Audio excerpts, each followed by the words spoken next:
Okay, Math 3, final review for Unit 2. Okay, so the first thing we're going to do here is we will be talking about how to analyze a piecewise function. Okay, a function is increasing on an interval when the y value increases from left to right. So if you're looking at this function, and we're going to write some of these things down later, but the first time I see this graph increasing is right here. And see how from left to right it's going up. That is increasing. Okay? A function is decreasing on an interval when the y value decreases from left to right. So remember that when you're reading a graph, you always read it just like a book, and you always start at the left and go right. Okay, a function is constant on an interval when its y value remains the same.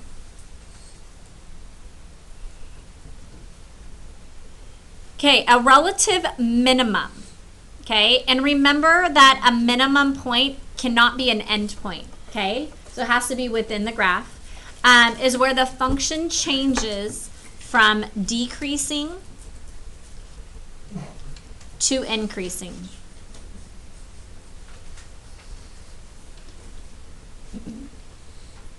So do you see any point on here that looks like it's a relative minimum? Good, 3 0 is correct. And see, notice how if you're reading it from left to right, see how it's decreasing and then it changes to increasing. Okay, so that's a relative minimum point. Maximum is when it changes from increasing to decreasing.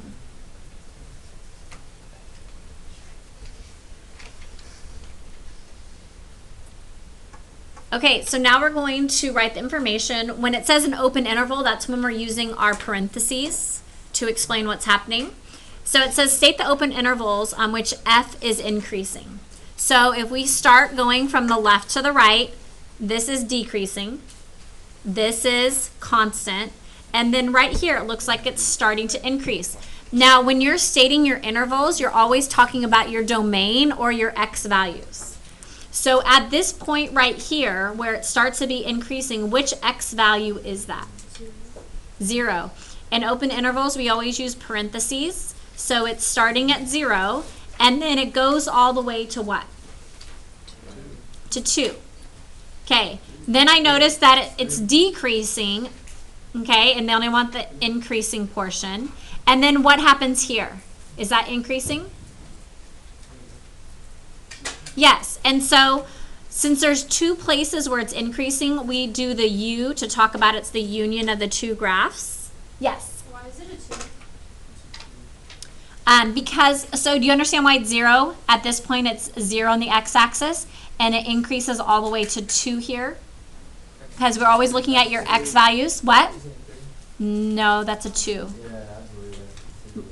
Look at your paper. It's probably easier to see on your own paper. It is. It is increasing. It's going up from 0 to 2.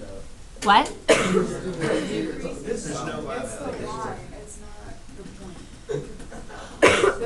Okay, so when you're talking about the interval, you're talking about your domain. You're talking about your x values. So it's increasing on the x-axis from 0 to 2. Okay? All right, so then now over here, it's increasing from which place to which place? 3 to 4, because at 4 it starts going down again, doesn't it? And so the other is 3 to 4. Okay, are there questions there? Okay, so now we're going to go to the decreasing. Okay, so again, we start at the left going right. So, and when we're stating our intervals, we're talking about our domain. So it's decreasing. Where does it start decreasing at? -5. And then it goes to -2, okay? Then it's constant. That's not decreasing. Then it goes increasing, okay? So what's the next decreasing interval? 2. Good, and so we do a union from 2 to 3. And is it decreasing again at another point on the graph? Very good. So another union, and then 4 to 6. Okay, any questions there? Okay, domain is for your what? Left to right, all of your x values. Okay, so looking at this graph and your domain, what is your smallest x value on the graph? Now, does it equal -5? Yes. So we are going to use a bracket, and it goes -5, and then the graph goes all the way over here until we get to what? +6. And does it equal +6? Yes. Okay, so now we're going to do the same thing for our range, but range is dealing with our y values, and we always go smallest to biggest. And so what is my smallest y value? And does it equal at -3? Yes. So we have -3, and then it goes all the way up, and then my largest y value is at +3. Okay? Do we understand the difference there between the domain and range?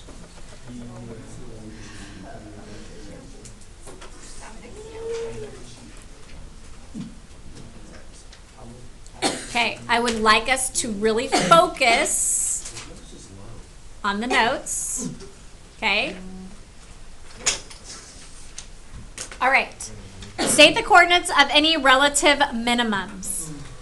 Okay, so remember that minimums and maximums, they are not going to be endpoints, or relative mins and maxes. They have to be in the graph. Could this be a relative min or max?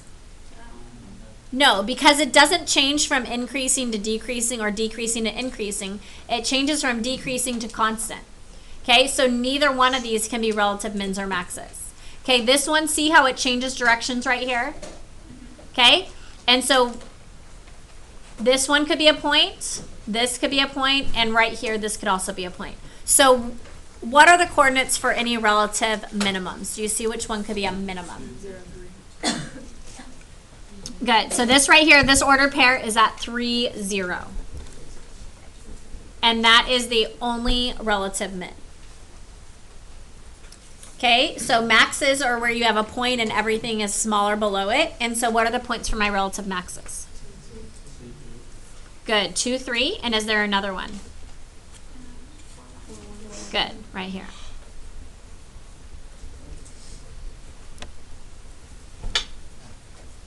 Okay, and these are just two separate points, two separate relative maximums, and so that's why we don't have like the union. It's not like we're not talking about intervals, we're just talking about specific points.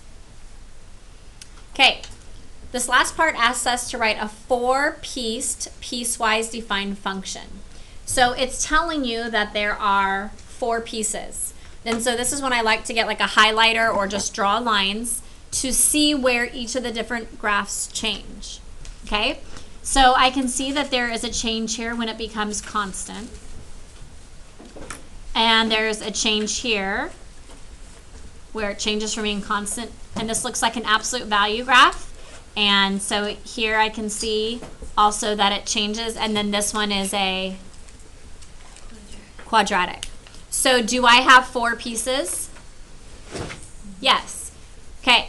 So that means I'm going to end up writing 4 different equations. Now, Unit 1, we learned how to write equations. Here in Unit 2, now we're kind of putting all of them together. Okay? So this is when I write f of x equals, and I think, is this called a brace? Okay, so you make that thing. Is it a brace? I can't remember. Anyways, it doesn't really matter. Okay. So we start left to right. Starting from left to right, what type of equation will that be? Linear. Okay. Now we talked about with linears how we can choose a point on it and use it kind of like our vertex or our starting point. And then we also need to know our slope. You could end up with a different equation, but when you simplified it, it would end up being the same equation. Okay? Let's use this point as our starting point. So what is that ordered pair there? Good. -3, -1. So when I'm writing it with my line, I use a parenthesis and I write what?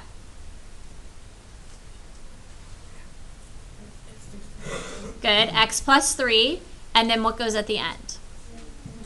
-1.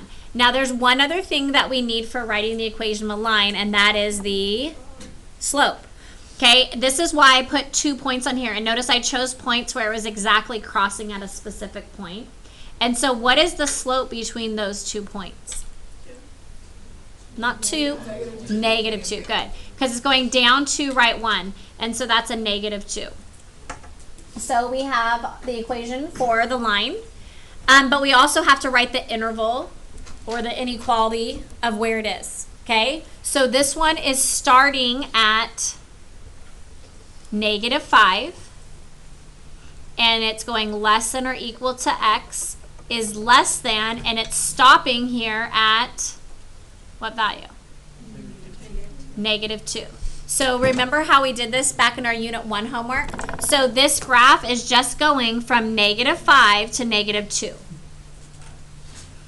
Okay, now remember that with each number, only one of them can have the equal to sign.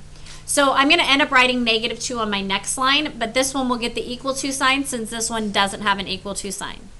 Okay, do you guys remember that? Okay, what's this next equation? How can I write this line? How would I write it? This is actually going to be y, and we just put the -3 here. So because this kind of represents our y over here, so we just write -3. And then what would be my inequality that I'd write here? -2. And we're going to do is less than or equal to x is less than what? 0. Because this line stops at x equals 0. So we're talking about the x values of where that line is being drawn. Okay? All right, so this next one is an absolute value. What do I need to know for an absolute value? How do I write that equation? You need the vertex. Good. So what is that vertex up there? Good. 2, 3. So when I'm writing it, how do I write that? Absolute value of x minus 2 and then plus 3. Okay, now the other thing we need is our a value or m value in front. So what do you think that value in front will be?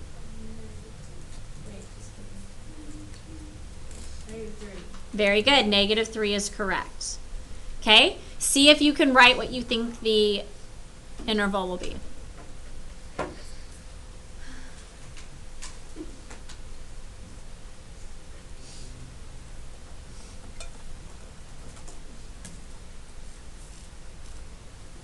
So where is it starting at? 0. And since with 0 here, I just had the less than. With this 0, I'm going to use the less than or equal to. And then we have x, and then it's going all the way to what? 3. Okay, so now we have our fourth one. This is a what? A parabola or a quadratic function. And in order to write that equation, we need to know the vertex. And what is the vertex at that point? Okay, so when I'm writing this equation, how do I start writing it?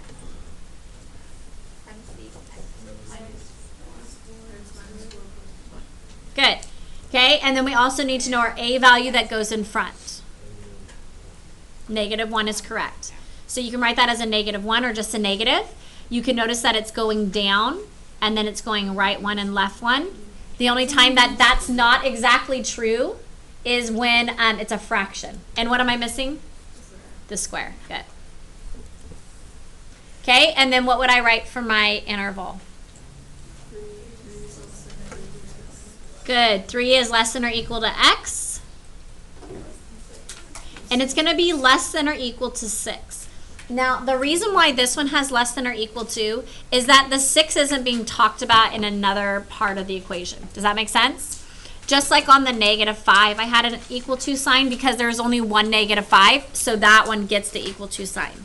When you have 2 of them, only one of the numbers can get the equal to sign. So that's why one doesn't have the equal to and one does. Same with the 0s, same with the 3s. But since -5 and 6 are written once, they get the equal to sign because it is a solid dot at those values. Okay, any questions before we move on? Okay, so now we're moving on to absolute value equations. There are a few important things that we have to remember with absolute value equations. The one thing that I want you to write first is that you always want to first get the absolute value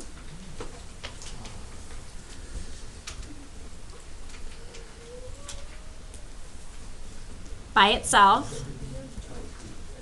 And absolute value is 2 words. I just don't know what happened there. Then write the 2 equations. Focus, please.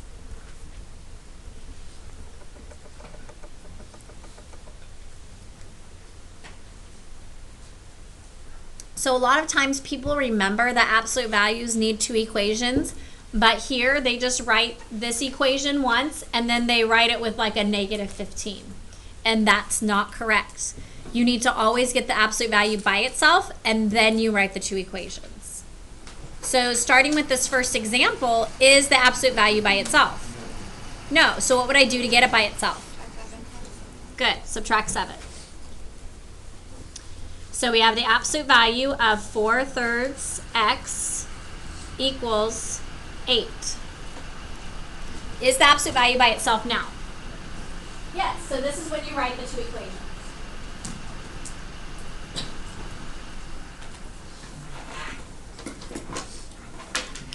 Okay, so I'm just going to rewrite this. So we have 4/3 x equals 8. And then my other equation will be 4/3 x equals -8. Now, why can I write a negative equation for absolute values? Whatever's inside it is going to end up being positive anyway. Good. Whatever is inside here, when it comes out, it becomes positive. So if inside there was a -8, it would come out as a +8. Or if inside it had a +8, it'd come out as a +8. Now, you can't take an absolute value and get a negative answer. It's just that inside you can have a negative, and when it comes out, it becomes a positive. Okay? Jacob, you getting all this? Jacob, you got this? Mm-hmm. Okay. All right. So how do I get rid of this fraction here? What do? Multiply by either the reciprocal or 3. Whichever you want to do, that will work. I'm going to multiply by the reciprocal because it will end up saving me an extra step. So I multiply by 3/4 to both sides. So over here, this whole thing cancels out. If you want to think about 8 as a fraction, it's really 8/1. No cell phones out right now, please. And then we can reduce. So 4 cancels and 4 goes into 8 2 times. And so we end up with x equals what? 6. Good. Okay, so now we go over here to this equation and we're going to multiply the same thing by, not for the positive equation. And so we're going to multiply over here by 3/4. So here this cancels. I can put -8/1. 4 goes into -8, -2 times. And so I end up with x equals -6. When you're graphing this, all you have to do is mark your 2 points. So you have -6 and +6, and since it's equals, there's just a point at each of those values. And that's it. Now it's going to change when we have inequalities, but when it has an equal sign, that's it. Okay? So the second question there is the absolute value by itself. So what do we do to get it by itself? Very good. So we're going to divide by -3 to both sides. You don't distribute numbers through absolute values. Okay, you just try to get the absolute value by itself. So we have the absolute value of 4x plus 5 equals, and what is 6 divided by -3? -2. Now this is where you have to hopefully remember that an absolute value gives you a positive answer, and can a positive answer ever equal a negative answer? No. So that means this answer is no solution.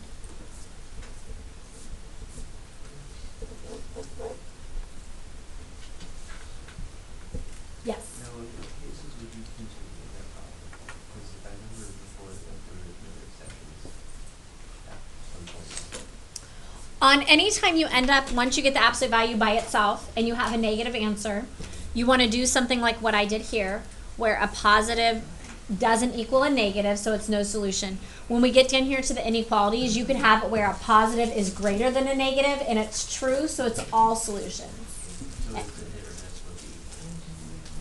So the equal ones will always be no solution, but I always kind of work through it this way.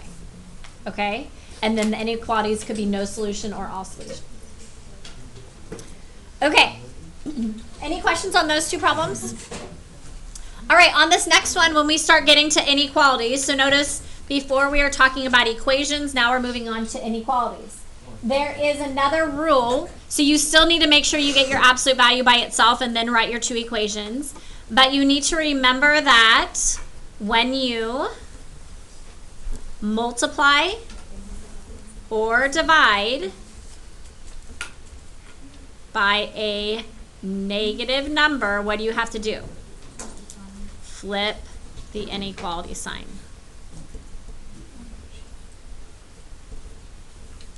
That also means that when you're writing your negative equation, you flip your inequality sign.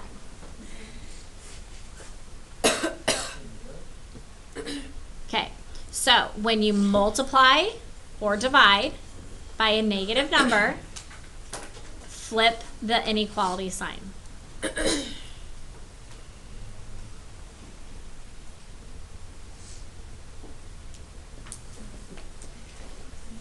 And then we still have to remember the other rule that we talked about, and that is that you always want to get your absolute value by itself first. So starting with this first equation, is my absolute value by itself? No. So what do I need to do? Very good. Divide by -3 to both sides. So these cancel. Absolute value of x plus 9, and then what happens when I divide by a negative? So now it's less than. Very good. Okay, so now that the absolute value is by itself, we can write our two equations. Okay, so one equation will be x plus 9 is less than 4, and the other equation will be what? Very good, is greater than -4. So whenever we're doing the negative equation, we have to flip the sign as well. Okay, and then we're going to solve each of these.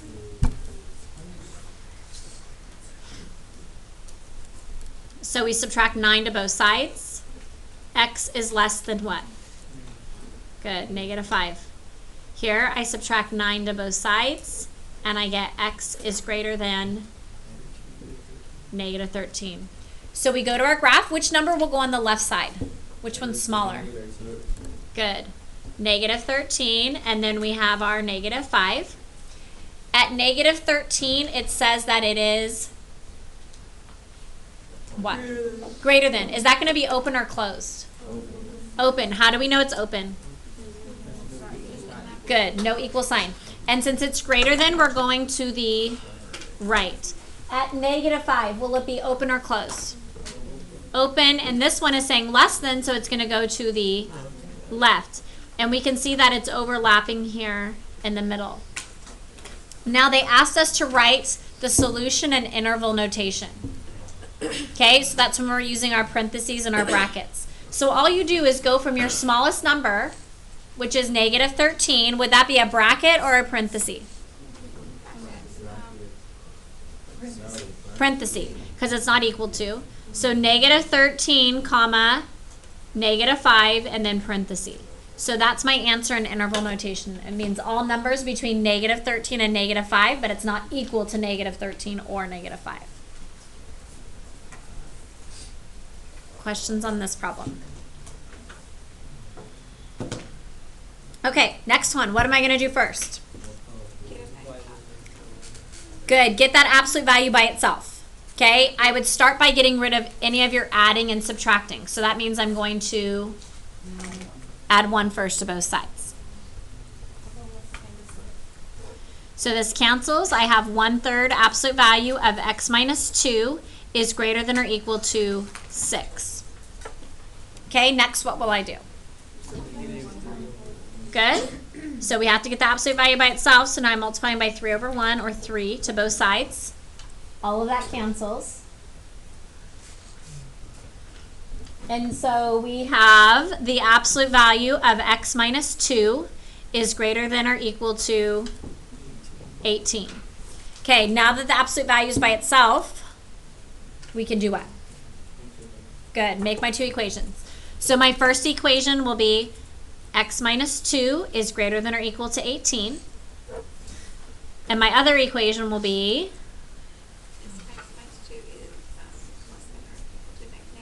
good, x minus 2 is less than or equal to negative 18.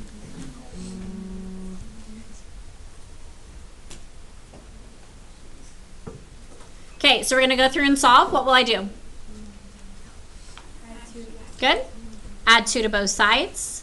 We get x is greater than or equal to 20. Here I add 2 to both sides and get x is less than or equal to, good. Okay, so which number is smaller? Which number will I write on the left of my number line? Good. And then we have our 20 on the right. At negative 16, will it be open or closed? Closed, because it has a equal sign, and will it go left or right? Left, because it's less than. Okay, and at 20, open or closed? And it's going to the right because it's greater than. And so this is one of the OR problems where you have two separate graphs. Okay, we need to write this in our interval notation. How do I write that? So remember, we always write it from left to right. So what's the smallest value?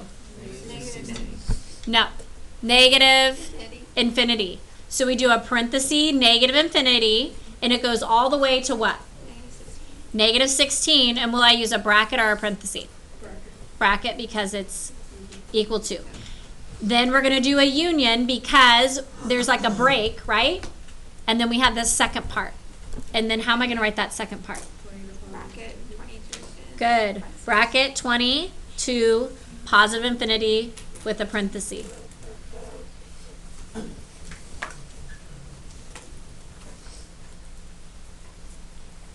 Okay, anything we need to go back and revisit on that problem?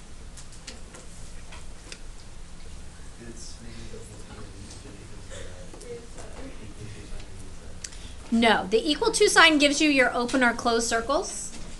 This negative infinity is that, see how it's going forever in this direction? So that's where that negative infinity comes from. This one, it stops. It doesn't go to negative infinity and positive infinity. It's only overlapping there in the middle. Okay, do you see the difference there? Yeah. Okay. Okay, no cell phones out right now, please. Okay. You guys ready to move on? Okay, is the absolute value by itself? What do I do? Subtract 14. Okay, subtract 14 to both sides. Shh. Absolute value of 3x plus 1 is greater than or equal to what? Negative 8.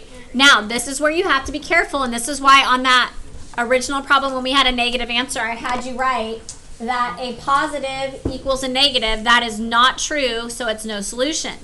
Now, again, we have a negative number here, but we want to do the same thing here. A positive is greater than or equal to a negative. Is that true or false?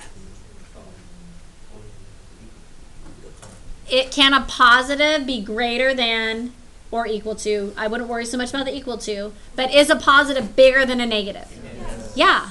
Okay, and so this one is all reals. It's all solutions. So when you're graphing this one, you would just shade in that whole graph. How do you write all real solutions and all solutions in interval notation? Very good. Negative infinity to positive infinity. Do you guys understand why that one is all real solutions? Because it doesn't matter what you put in here, it will always be bigger than a negative number. Right? Okay, next problem. What will I do first? Good. So we have 3, absolute value of x minus 2 is less than negative 3. Next, what do I do? Very good. Divide by 3 to both sides. Absolute value of x minus 2 is less than negative 1. How How come I didn't flip the inequality on this one? I didn't divide by negative. Good. Okay, so now because I have a negative here, is a positive less than a negative? Is that true or false? That's so false. Okay, that is not true, and so we are going to put no solution. Okay, will I graph anything on here? No. Okay, so my answer is just no solution, and however you write that is fine.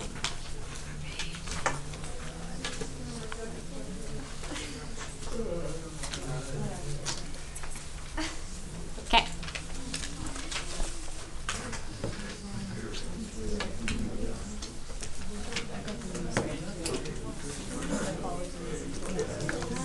All right, solutions of functions. Okay, so they give you this graph.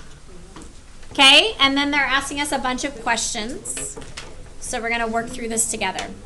Okay, it says list all the labeled points that are solutions for f of x equals 0. Now, I want you to rewrite this. Okay, to understand that f of x equals 0 really means y equals 0. So looking, and I'm going to highlight my f of x line. So on that line, where does y equal 0? Which point on there?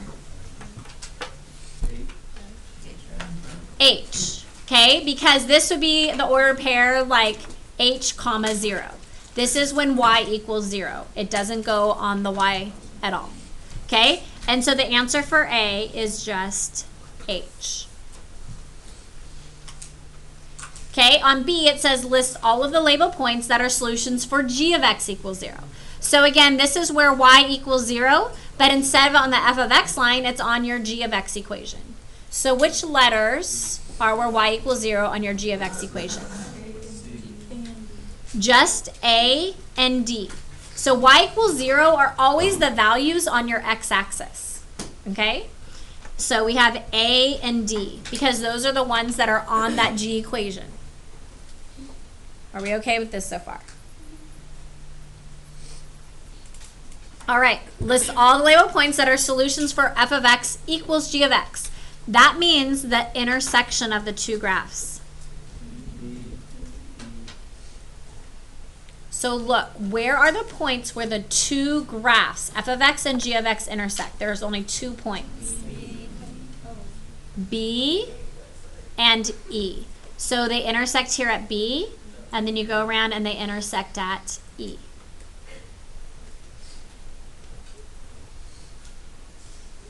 Okay, list all the label points that are solutions for x equals 0 on the graph of f of x. So now we're trying to find when does x equal 0 for f of x. Which point do you think that is? So we're looking at the f of x equation. So that's my highlighted line. F. Good. Okay, and then we're going to look for where x equals 0, but on the g of x line. So the one that's not highlighted. Good. C is correct. Because you're only looking at the points that are actually on that. And so even if you wanted to, sometimes it's easier to see things if you highlight both of them so you can pay attention to what you're looking at. Okay. F now says list all the labeled points on f of x. So we're only looking at points on f of x that are solutions for where g of x is less than f of x.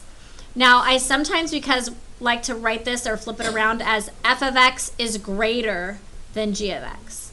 So when is this line bigger than g of x? Which points? I.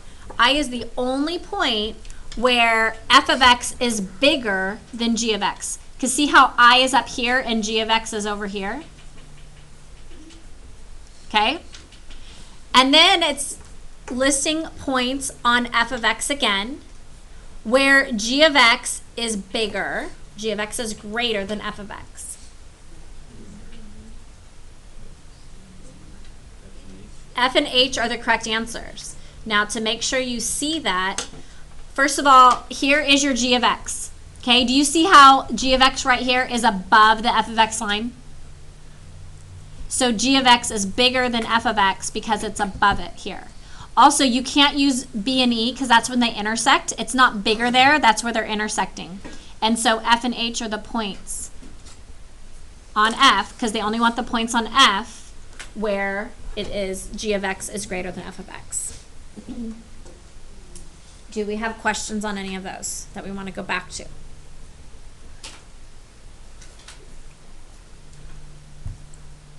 We're good? Okay. Last one down here. Now, we could graph each of these ordered pairs. So the f of x line, it has an ordered pair of 0, -2, of 1, 1, of 2, 3, 3, 5, 4, -1. And then the g of x has ordered pairs at 0, 3, 1, 0, 2, 2, 3, 7, 4, 5. Now, when we did these in class before, we just looked at the points. We didn't really look at the graph. Okay? So let's kind of walk through what we did before. It says on the number line below, shade the intervals between the integers where the solutions to f of x equals g of x must exist. Now remember what happens is when it changes from one being smaller to one being bigger. Because if you had like f of x, let's say this is f of x, and here is g of x, and we're just going to pretend there are these lines. Well, all of a sudden f of x was bigger, but then f of x becomes smaller and g of x becomes bigger. Do you see how when they switch from one being bigger to one being smaller, they're going to have to intersect at a point? So we went through here and we decided to just start with one of them. So starting here, is f of x smaller or bigger than g of x? Smaller. Okay, now is f of x smaller or bigger? Bigger. Bigger. Okay, here is f of x smaller or bigger? Bigger. Here it is smaller, and here it is smaller. So they have to intersect when it changes. So right here it changes from smaller to bigger, right? So that means between 0 and 1, they're going to have to intersect because they are crossing over each other because one's becoming bigger and one's becoming smaller. So we would shade in this interval from 0 to 1. Where else will we shade in? 2 to 3, good. Because again, from 2 to 3, again, they change from being bigger to smaller. Okay? Then once I have that, I go back and erase this because then it asks me new questions. So the smaller, bigger thing was only helpful for that first question. Okay, so I'm just going to erase this so I don't get confused. Okay. So on to the next question. It says, on the number line below, shade the intervals between the integers where the solution to f of x equals 0 must exist. So what that means is you're only looking at f of x, and you need to decide that between -2 and 1, is there a 0? So if you're looking at a number line, you're starting at -2, you're going to 1, is there a 0 in between those numbers? Yeah. So that means from 0 to 1, we are going to shade in.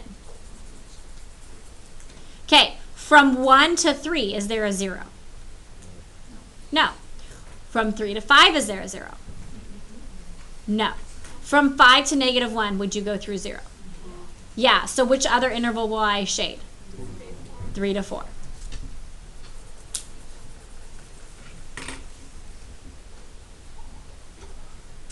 Okay, and this last one says when g of x equals 4, we want to shade in. So now we're looking at g of x, but instead of looking for when will it hit 0, we're trying to see, well, when will it go through 4? So from 3 to 0, will it go through 4? No. From 0 to 2? From 2 to 7? Yes. Yes. And so that means I'm going to shade what interval? 2 to 3. And then is there a 4 in between 7 and 5? No. 7, 6, 5, no 4, right? Okay. All right, so that's it. Do we have questions?